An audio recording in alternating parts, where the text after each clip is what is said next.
Good evening, everyone. I hope you are well. Shall I tell you about our home? Just a little. It's strange. My companion keeps writing. She keeps trying. She's preoccupied with this because when it is gone, what will she have? And she's afraid because we keep hearing a knocking at the door. Not the front door, the balcony door. It has remained locked so far, but she insists that I stand watch. I promised that I would keep the monsters at bay, and so I must do exactly that. I must do that, so that she keeps writing. Because if she stops, what is to become of me? I will keep watch, my friend. Don't be afraid. Every so often a feather has deposited itself on the balcony. A black feather, a white feather, large and pure. I'm sure it's a sign. I'm sure it's a warning. But what can we do but remain vigilant and keep on track? We are not warmongers, she and I. I don't think there's any purpose to us seeking a fight when one will surely come to us anyway. Keep on track. Keep writing my stories. I have more. I always have more. We're so close. We will get there. And I will keep watch at the door. I won't let them stop you. Let me tell you a story. It will help. It is a sad, frightful, wondrous story. Let me tell it to you. There was once a little town called Cobblestone. Now it was not called this on any map, for it could not be found on any map. Not back in those long past years when I first visited this place, and not now either. But everyone called it Cobblestone, not because all of its roads were made of cobblestone itself, which they were, but because the town was so small and so closed in on itself that when anyone rode through its streets, everyone could hear the clip-clop of the horses' hooves against the cobblestones so loudly in their little homes.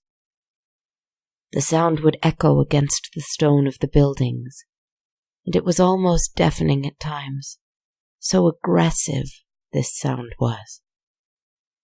If someone so much as tiptoed home in the middle of the night, everyone could hear the footsteps in their bedrooms. While it was once populated with perhaps 100 citizens or so, and it was a perfect, self-contained little society in the middle of nowhere. Eventually its people left. They did not leave all at once in droves. They left a few at a time. Something terrible had befallen the town. If anyone cared to discover this sudden change in the tiny, isolated town of Cobblestone, they would not be able to guess why it had been evacuated. But the truth was, it never had any visitors, and so no one noticed. One night, a young traveler stumbled upon this town, completely by happenstance. He was tired, he was hungry, he was alone. He had left another town because there was nothing for him there but pain and strife. And he would rather take his chances on the wide, wild world than on a place he knew had nothing for him but tears and hostility. He had hoped to find work.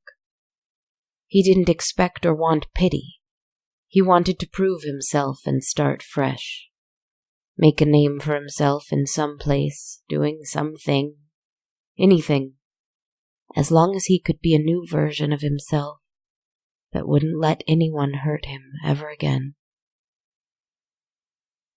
This young man walked into the town, and he was instantly surprised to see all the windows shuttered on a day as pleasant as this. He was surprised that no one was walking along the roads. He was surprised to see abandoned wheelbarrows dusty from years of idleness. Moss and weeds grew along the cobblestone roads where they would normally be frequently maintained. Doors were swinging open or even falling off their hinges. Something was wrong here. Something was different. And something was off. It occurred to him that he was standing in the ghost of a town that once existed. This was no longer a town. Cobblestone had been abandoned long, long ago. There was nothing for him here.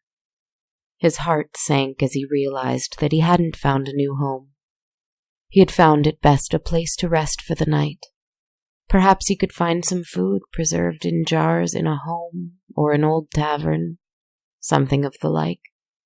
This place would yield him one safe and comfortable night, he gathered, and perhaps some provisions for the journey he no doubt had ahead of him. But that was all. He rifled his way through a few homes, finding some jams and pickled goods here and there. There was spoiled meat and old fruit as well, as though the people living in those homes had left without even finishing their meal, for whatever reason. Eventually he settled on an old inn for the night. Even if the wine was old and the ale was flat, there was plenty to drink. The hearth still had wood ready to burn right by it. There were plenty of beds with blankets and cushions for him to rest in, and the door had a solid lock on it. He could be safe here. He could sleep well here. While he was sitting by the fire, quietly warming his feet and letting his eyelids droop as he sat in a soft chair for the first time in weeks, he let himself revel in the silence and the peace. Everything was so calm and still here. He almost mourned the fact that he would have to leave in the morning. But it was not morning yet. This place was all his right now, and he intended to enjoy it. He felt the soft kiss of sleep on his brow as darkness took over. But he was quickly awakened by what seemed to be the sound of screaming in the distance. It was shrill and terrible, and decidedly inhuman. Then it was followed by the sound of sharp pounding against the stones of the road. It was almost ear-shattering. He wondered if it was some kind of attack. Bullets, cannon fire perhaps. So loud it was. But then he realized as it grew closer and louder that it was the sound of hooves. Hooves. Pounding against the roads. The sound of their steps reverberating off the buildings. Creeping into the cracks under the door. Relentless in his eardrums. The screaming still continued periodically, and he realized that it indeed wasn't a human. It was a horse, running through the town of Cobblestone. Did it have a rider? He waited for almost an hour, though it felt like a lifetime. The sound continued, and he determined that the horse must not have a rider. Why else would it be wandering, running and screaming, aimless and trapped? It must have been lost too, poor thing. And heaven knew the boy could greatly benefit from the company of a horse on his travels tomorrow. Carefully, tentatively, he opened the door and peeked his head outside. He saw the shadow of the beast up the road, pacing. He stepped out into the streets, walking slowly towards it. even in his worn-through cloth shoes, had a loud footfall in this strange place. He hoped to calm the beast, to approach it slowly and coax it towards a hitch post or stable or something, anything. He took 2 steps forward towards it, and the beast, silhouetted in the moonlight, stopped whinnying and walking, and suddenly stood still as stone. It looked up. It looked right at him. No, it looked right past him. He could only tell that the horse was black. He couldn't see any of its features. It was entirely in shadow. He couldn't see its eyes, but he could tell that it was looking at something behind him. Before he could turn to see what it was, he heard the simple yet blood-chilling sound of hard-heeled boots, slowly walking against the stones. He slowly turned and saw in the distance the figure of a person.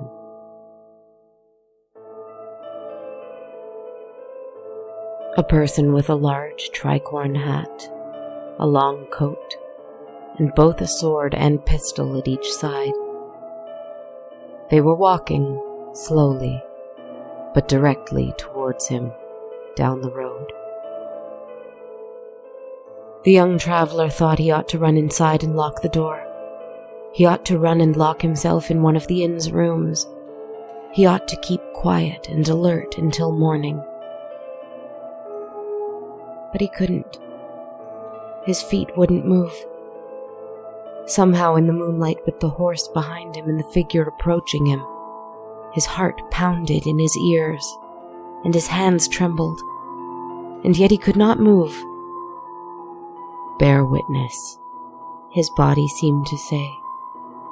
Bear witness, the town around him seemed to say. Bear witness, the man approaching seemed to say. The figure came closer, and the boy was shocked to see the window shutters on the buildings all around him suddenly open.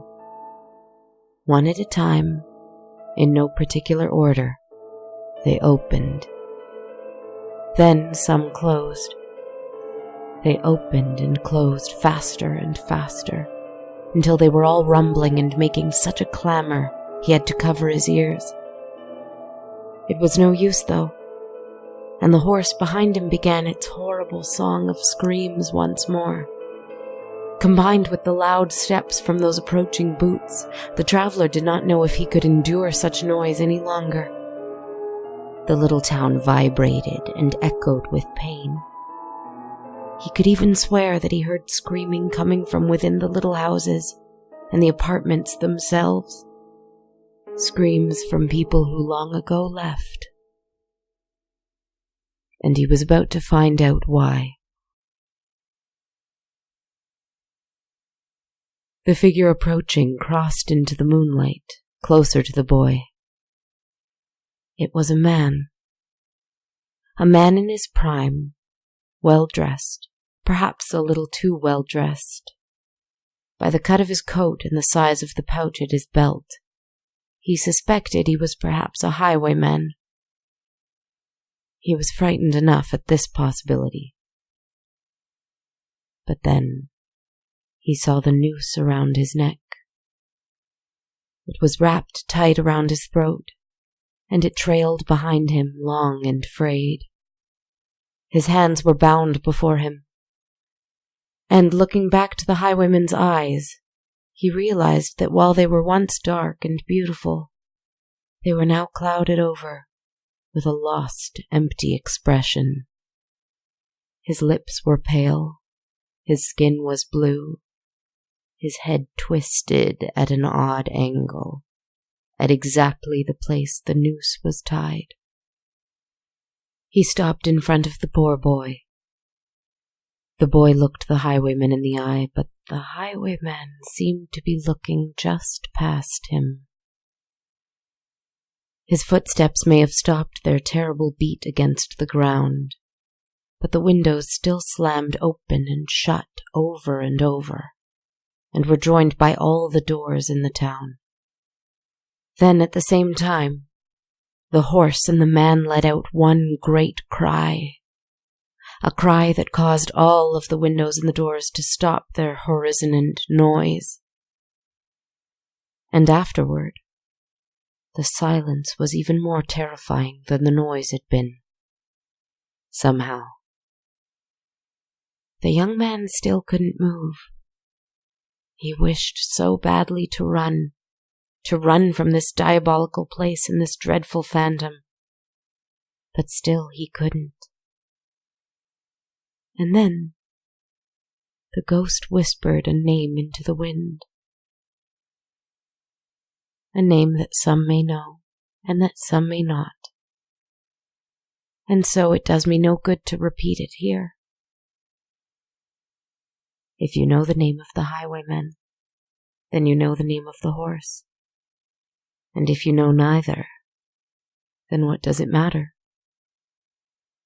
But he whispered her name, and the boy heard from behind him the gentle clip-clop of trotting hooves. It walked past the boy to the highwayman. He couldn't see much of the creature with its black fur in the moonlight, but he saw the blood trailing behind it. He smelled the gunpowder on it. He saw its clouded eyes, and those eyes looked into its master's eyes. Its master, the highwayman, couldn't even reach up to touch her snout. His hands were tied. The boy could see that he desperately wished he could, though. Poor lost beasts.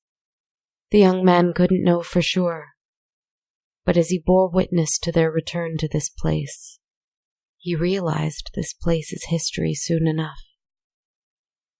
The town had captured a notorious highwayman and brought him to justice itself, through capturing and destroying his beloved companion. The highwayman might have forgiven them killing him, but not killing his innocent friend. And so, every night they returned, and they would never leave the town in peace, ever. This was their town now. The next day the young man left the town of Cobblestone and never looked back. I met this young man once, of course, after he had found his happiness and his peace. He told me this story. But I met another person who stayed a night in Cobblestone. Another person who met the highwayman and heard his symphony of pain. But they, oddly enough, described his companion as a large black hound. And another traveler, yet, had also visited Cobblestone, and they could swear that it was a wailing black cat. All three of these travelers said they wished to know whether or not the highwayman had ever found peace. But they were too afraid to return. And so I went to Cobblestone instead. And you know what I saw? I saw the highwayman. I heard his echoing footfalls. I saw the doors and the windows rattling, the whole town crying out in pain for its terrible crime. And I heard the footfalls approaching behind me, walking towards the highwayman. But it was not a horse, nor a dog,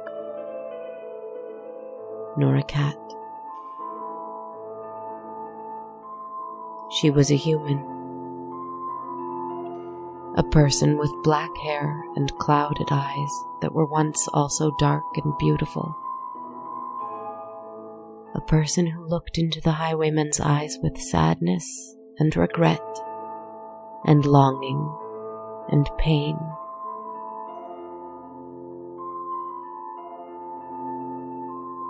That's just what I saw, though. Who knows what is truth?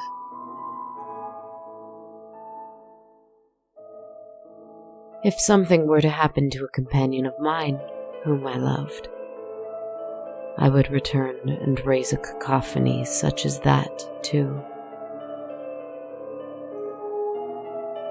But I will never let such a thing happen.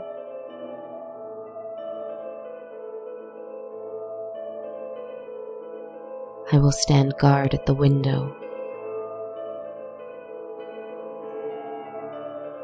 Just keep writing. We're almost there. Good night, my dear, dear friends. Be well.